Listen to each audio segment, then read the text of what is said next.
नमस्कार। सासाराम में नगर निगम चुनाव के दौरान एक चेहरे की चर्चा लगातार हो रही थी। कई लोग तो उस चेहरे को भावी मेयर भी कहना शुरू कर दिए थे। लोगों को लग रहा था कि सासाराम के मेयर पद पर ऐसे ही प्रत्याशी की ज़रूरत है, जिस प्रत्याशी के बदौलत सासाराम शहर का विकास किया जा सकता है। लेकिन जैसे ही चुनाव परिणाम आए, उसके बाद नतीजा सीधे उल्टा पड़ गया और जो लोग कयास लगा रहे थे, उनके कयासों पर एक तरह से पानी फिर गया। बहुत लोग जो ये चाह रहे थे कि वो चेहरा सासाराम नगर निगम का मेयर बने, नहीं बन पाया, जिस कारण से बहुत लोगों का जो सपना था वो कहीं न कहीं अधूरा रह गया। मैं बात कर रहा हूँ सासाराम नगर निगम के मेयर प्रत्याशी रह चुकी कैसर जहाँ जी का, जिन्होंने जिस तरह से कैंपेन चलाया चुनाव अभियान के दौरान और जो कुछ लोगों के बीच जाकर आश्वासन दिया, उस आश्वासन के बदौलत लोग मान रहे थे कि अब सासाराम शहर को एक ऐसे मेयर मिलने जा रही हैं जिनके बदौलत हम अपनी समस्याओं से निजात पा सकते हैं। लेकिन चुनाव के दौरान क्या कुछ हुआ, हमारे साथ अभी कैसर जहाँ जी हैं, जिनसे बात कर जानने की कोशिश करेंगे कि जो उम्मीद लोग लगाए थे चुनाव के बाद आपसे मुलाकात नहीं हो पाई हम लोगों की, आखिर कहाँ चूक रह गई, जिस चूक के कारण जो सपना सजाया गया था सासाराम शहर के लोगों के द्वारा, वो सपना टूट गया। आप लगातार चुनाव अभियान में जाती रहीं, लगातार लोग ये कहते हुए आपको अभी उस समय सुन रही होंगी कि कैसर जहाँ भावी मेयर हैं, उनके नेतृत्व में सासाराम शहर का विकास होगा। लेकिन जैसे ही परिणाम आए, सब कुछ उलट गया। आखिर चुनाव के दौरान ऐसा क्या हो गया जिसके बाद ये जो सपना था वो टूट गया? सबसे पहले मैं सासाराम के समस्त जनता को नमस्कार करती हूँ और क्या बोलूँ, ये भाग्य की बात है। मैं तो अपने तरफ से पूरी कोशिश की कि अपने सासाराम को जो गंदगी में 1 नंबर पे चला गया है, उसको इससे निकालूँ बाहर और उसको एक फास्ट ग्रोइंग सिटी के नाम पे ऊपर लाऊँ। लेकिन ये मेरा दुर्भाग्य है या सासाराम शहर का, क्या कहें, कि परिणाम ऐसा आया। वही लोग जानना चाह रहे थे कि आखिर कहाँ आप डिफीट कर गई हैं, कौन जिनका समर्थन आप चाह रही थी उनका समर्थन नहीं मिल पाया, या आपके साथ कुछ षड्यंत्र हो गया, या सासाराम शहर में लोग विकास को पसंद नहीं कर पा रहे हैं।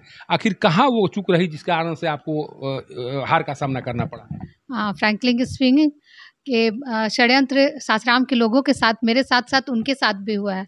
क्योंकि अगर मैं आती, नेचुरली विकास भी मेरा मुद्दा था, मैं विकास पे ध्यान देती और अभी जो सासाराम की वस्तु स्थिति है ऐसी तो बिल्कुल भी नहीं होती। तो ठगे तो सासाराम वासी भी गए हैं, क्योंकि उनको जो सुनहरा सपना दिखाया गया, जिसके बदौलत उनसे वोट लिया गया, वो देखिए आज इलेक्शन हुए कितना दिन हो गया। लेकिन मैं इलेक्शन के बाद 4 बार जब वहाँ जा चुकी, लेकिन अभी भी वहाँ पे की वस्तु स्थिति जस की तस बनी हुई है, ज़रा-सा भी उसमें बदलाव नहीं है। अभी भी देखिए ड्रेनेज का वही प्रॉब्लम है, गंदगी वही है, पार्किंग का भी वही प्रॉब्लम है, पानी का वही प्रॉब्लम है। अभी गर्मी में कितनी परेशानी, लोग घंटों लाइन लगे रहते हैं, पानी के लिए परेशान हैं। तो ये सब जो बेसिक मुद्दा है, वो सब तो वही है। अभी तक तो कोई सुधार आया नहीं। लेडीज़ टॉयलेट का वहाँ पे बहुत ज़्यादा प्रॉब्लम है, ये अभी वैसे ही है। कोई भी सुधार नहीं आया इलेक्शन के बाद। अच्छा, एक डर जो बना रहता है सासाराम शहर वासियों में कि जो आयुक्त या जो भी अधिकारी होते हैं और जो प्रतिनिधि होते हैं, उनके बीच में तालमेल नहीं बन पाता है। दोनों के बीच में तनाव अक्सर देखा जाता है और ये तनाव एक बार फिर दिखाई पड़ने लगा है सासाराम के नगर निगम कार्यालय में। आखिर इस तनाव का वजह क्या माना जाए? जिस तरह से अभी दोनों तरफ से तलवारें खींची हुई हैं, आयुक्त कह रहे हैं कि हम अपने हिसाब से काम करेंगे, मेयर कह रही हैं कि अपने हिसाब से काम कर रहे हैं, मैं काम करूंगी अपने हिसाब से। ये जो बीच में आता है तनाव, आखिर तनाव आने का कारण क्या मान रही हैं आप? Only one reason behind it and that is education. अगर आपके पास एजुकेशन होगा, आप एजुकेट होंगे, अपने कार्य क्षेत्र को जानेंगे, आपको पता होगा कि मुझे क्या काम किस ढंग से करना है, तो नेचुरली वो हो जाएगा। जैसे एक आईएएस ऑफिसर है, उनको पता है कि अपना कार्य क्षेत्र कि हमको किस तरह से टैक्टफुली हैंडल करना है, किस तरह से लोगों को परेशानी से ओवरकम कराना है, तो वो आसानी से कर लेंगे। तो अगर जनता के जो प्रतिनिधि जनता द्वारा जो चुने गए हैं, वो भी इसी इसके होंगे तो वो भी कर ल पाते। तो ज़ाहिर-सी बात है, दोनों में तालमेल कैसे बैठेगा? एक तरफ आईएएस अफ़सर है, एक तरफ जनता के द्वारा चुने गए प्रतिनिधि हैं, दोनों का माइंडसेट ही नहीं है। दोनों का एक जैसा बन ही नहीं पा रहा है तालमेल। तो ज़ाहिर सी बात है परेशानी तो जनता ही झेलेगी, और जनता जो चूकी है, जो चली गई है, तो ज़ाहिर सी बात है कि परेशानी तो जनता झेल रही है और हमारे सासाराम शहर को झेलना पड़ रहा है, और जिसके वजह से आज भी वही सासाराम है। एक चर्चा जो लगातार हो रही है, अब क्या होगा? क्योंकि 5 साल के लिए चुनाव होते हैं, 5 साल तक अगर सब कुछ ठीक-ठाक रहा, बीच में चुनाव की नौबत नहीं आई, तो यही मेयर रहेंगी और हो सकता है कि 3 साल के लिए आयुक्त वहीं रहेंगे। आपको लगता है कि 3 साल तक 5 साल तक सासाराम शहर का जो विकास कार्य है, इसी तरह से अवरुद्ध रहेगा, या इसमें कहीं कुछ आगे जाने की गुंजाइश अभी बची हुई है? मैं सासाराम से हूँ, तो नेचुरली सासाराम के विकास को ही चाहूँगी। मैं तो चाहूँगी कि वस्तु-स्थिति बिल्कुल बदल जाए और लोग सासाराम के डेवलपमेंट के लिए ध्यान दें, जिसको मुद्दा बना कर के वोट लिया गया था। लेकिन बहुत अफ़सोस की बात है कि अगर इसी तरह से चलता रहा, तो मुझे नहीं लगता है कि डेवलपमेंट एक कदम भी आगे बढ़ेगा है। अब ये भी लोग ये चर्चा कर रहे हैं, पहले आप पर आरोप लगते थे कि आप चुनाव जीतने के बाद रांची चली जाएंगी, यहाँ के लोगों का कार्य नहीं हो पाएगा।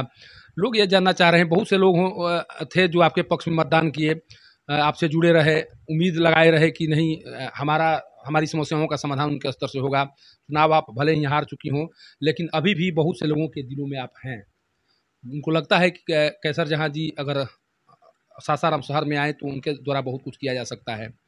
जो लोग अभी भी आपसे उम्मीद लगाए हुए हैं, चुनाव हारना जितना अलग चीज़ है, आप उसी शहर से आती भी हैं, वहाँ की समस्याओं को लेकर, चूँकि आपका पॉलिटिकल बैकग्राउंड बहुत सुदृढ़ माना जा रहा है, कहा जा रहा है कि सीधे तौर पर आप राजद परिवार से जुड़ी हुई हैं, तेजस्वी जी के साथ आपका संबंध है, पारिवारिक संबंध है।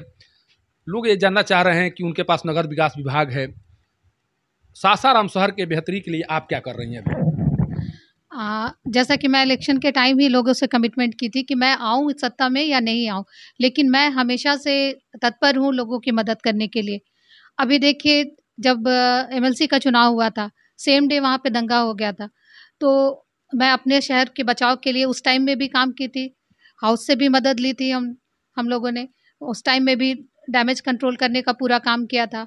उसके बाद भी अभी भी हम लोगों ने तेजस्वी जी को एक लेटर के थ्रू उनसे माँग की है कि सासाराम के लिए कुछ फंड ये किया जाए। प्लस यहाँ पे जो थोड़ा-सा करप्शन जो है, लोग जो अवैध तरीके से वसूली वगैरह कर रहे हैं, इसके बारे में भी इन्फॉर्मेशन दिया गया कि जो पब्लिक का पैसा है, वो जो फंड में जाना चाहिए, उसमें दिया जाए। अवैध तरीके से जो वसूली की जा रही है, उस पे नहीं दिया जाए। इस तरह से रोकथाम लगाने के लिए अभी भी हम लोगों ने ये किया, प्री प्लान किया है कि निशा दी से बात करूँगी ताकि यहाँ सासाराम के लिए कुछ फंड वो रिलीज़ करे अपने कोटे से, ताकि हमारे सासाराम का डेवलपमेंट हो सके। अच्छा, एक चीज़ है, वहाँ एक बहुत बड़ी समस्याओं का तो अंबार लगा हुआ है सासाराम शहर में। एक बहुत बड़ी समस्या है, महिलाओं से जुड़ी वो समस्या है। महिलाओं के लिए लगातार जो आवाज़ उठाई जा रही है, न यूरिनल है, न शौचालय है। जो भी बाहर से आती हैं महिलाएं, उन्हें बहुत कठिन परिस्थितियों से गुजरना पड़ता है। आप एक महिला हैं, उन समस्याओं को आप भी जानती होंगी, किस तरह से परेशानी उठानी पड़ती होगी जब उन समस्याओं का सामना करना पड़ता होगा। महिलाओं के लिए क्या करेंगी? चूँकि अब ऐसा माना जाता है कि आप चाहें तो हो सकता है सासाराम शहर में ये समस्याएँ हैं, इसका समाधान हो जाए। लोग कहते हुए सुने जा रहे हैं। जिस तरह से आपका अप्रोच है, या जो आपके पति हैं, जिस तरह से राजद से जुड़े हुए हैं, चुनाव हार गई एक अलग बात है, लेकिन अभी भी उम्मीद की किरण बनी हुई है सासाराम शहर के विकास को लेकर। आप महिलाओं की जो समस्याएं हैं उसको लेकर क्या करेंगी? एक आश्वासन जो लोग चाह रहे हैं, उसी आश्वासन के तहत हम पूछना भी चाह रहे हैं कि आप उन समस्याओं के लिए क्या करेंगी आगे भविष्य में?